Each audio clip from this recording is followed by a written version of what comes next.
Hello, everybody. I'm a practicing therapist and a doctoral student of psychology. Why do avoidants pull away when you love them too much? Now, we have to understand that among all of this, the main point is that people perceive love and receive love differently. So, perceive and receive, okay? And so, this is actually the main factor as to why this occurs. You are perceiving, for example, that you are giving love and that you should receive love. They are not perceiving that. The perception is different. And so today we're going to talk about those different perceptions, probably 5, 6, 7 points, depending on what I have time for. And then I will, if I remember, summarize at the end. Okay. And so the first one is it triggers their fear of not being enough. Let's expand upon it because it's very brief if I just leave it like that. When you give them your capacity, and your capacity might be higher than theirs, typically it's going to be because that is one of the key markers of avoidant attachment, that's suppression, okay? And so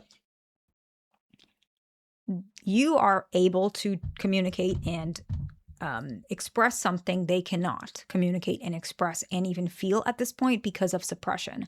And so, what you indirectly do is you are actually triggering their fear of not being enough because they feel like they're not enough for you, not enough comparison to you, and not enough to meet you where you're at and where you might be. This is the sub point that's really important. If you're here now, let's say you're here and they're here, you guys will continue to progress. They imagine they might progress at a similar rate, let's just say, for example, to which in 5 years, let's just say, you will be all the way up and they might not be where you are. And the fear might even be even more distinct, where maybe your rate of showing love and increasing your feelings is faster than theirs, which can be incredibly triggering that they're just not enough because let's just say this was a test and they were tested on who can express themselves and show their love more, you would get an A and they might get an F. And that shows that they're not enough. It's going to feel like that. The next one is it makes them feel like they're indebted to you, which triggers guilt. Avoidants have a very mixed feeling regarding guilt. A lot of times, guilt can help them to want to improve certain areas, but sometimes, and more often than not, it triggers them to spiral inwardly and avoid that guilt because guilt is such an extreme emotion and it almost makes them want to avoid it because of that extreme emotion. Not because they don't think they did it, not because they don't want to change, because it's tangled with so many other feelings and they're not really sure how to move past that. And it takes a long time. And so often, what actually happens is even though you're not trying to make them feel indebted. They feel that way because they feel like they're not enough for you. And at one point, they're going to have to owe you for all the emotional investment that you gave them. And unfortunately, what we can see is sometimes with anxious, preoccupied individuals and some fearful, avoidant individuals, what happens is you actually might feel like that too. And it's human nature to some extent. It's also your attachment style where you think, okay, I did put in a lot of effort. And you probably did. Of course you did. And they didn't. And so you feel like it's their turn to show me. I'm not going to say anything. Maybe you might give them silent treatment. You might be upset at them because they sent you a photo or a picture or whatever it is, and you're upset about that. And you're thinking, I don't want to keep making all this effort and they don't do anything. They have to prove to me. And so sometimes they do feel indebted to you, even though you don't mean it like that. You're just saying, I'm tired. But this pattern can actually create that complexity as well, which is why further they pull away even further rather than if you communicate clearly and a little more concisely and logically, this may not happen as much. I'm not saying you have to do that all the time. I'm just saying, especially when they're triggered, it can land better. Just like when you're triggered, it's better if instead of they speak harsh and blunt, that they speak more softly, more calmly, right? Okay. So the next one is that the relationship feels emotionally overwhelming. I want this to be understood that it doesn't mean that you're doing it. When two people fall in love, the emotion, not just the action, I feel is more strongly correlated to love, but we're just talking about the emotional concepts and symptoms of love. It's going to be overwhelming. Their feelings and your feelings, but remember, their feelings are included in this equation. And so what actually happens is they get overwhelmed because they don't really know what happens next.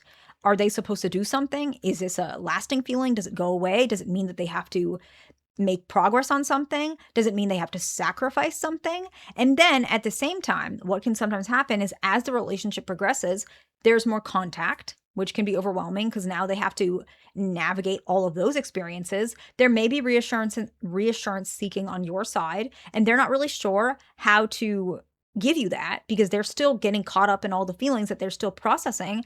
And there might be pressure to define the relationship, which can make them feel like they're not really sure because they haven't fully untangled the initial symptom of the emotion, even though you have. You've processed it probably very quickly, within minutes sometimes.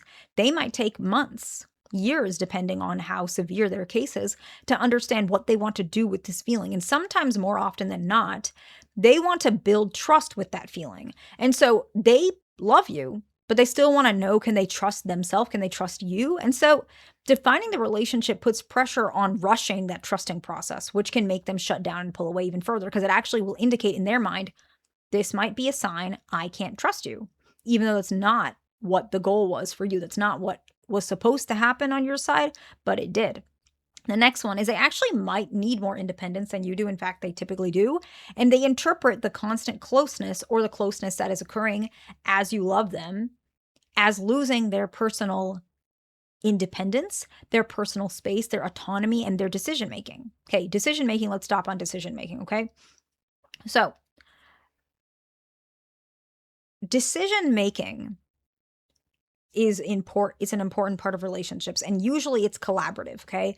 But avoidants were raised typically that their decision is supposed to be the most important decision, and asking for any other person's decision is weakness. And I'm going to explain this from something that I have experienced in my childhood. Where I remember very clearly, this is so clear that anyone who knew me at that time, this was like a reoccurring thing. It's not healthy, but it is what happened. A lot of decisions in my family, my mom was very anxious. She was very confused. My dad was pretty distant. And so he expected me to make decisions, and my mom wanted me to make decisions because she got too overwhelmed. And so there were some serious decisions, I'm not going to tell you what, during my childhood, like family stuff, financial stuff, whatever it may be, where I had to make the decision, and it was solely based on my knowledge, and I was almost like tested, right? Like not tested exactly, but my dad was trying to see, okay, I want you to reach this certain potential, and my mom was so scared she didn't know how to make the decision. So one of the memories, I was 12 years old. I'm not going to tell you what. I had to make this decision. I made the right decision, the right decision, right? Because I'm a kid, but I did make a decision that had a good outcome.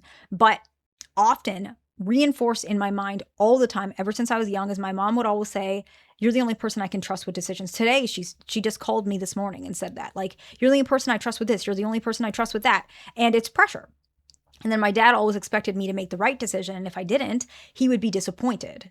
And so when it comes to independence, a lot of you guys also forget it's not just space necessarily, it's their emotional concept of decision making. They often feel like when you are together and you both are in love, they can't make the decision solely. They have to make it with you. And it's the opposite of what they were taught. In fact, making a decision with another person was indicated as weakness.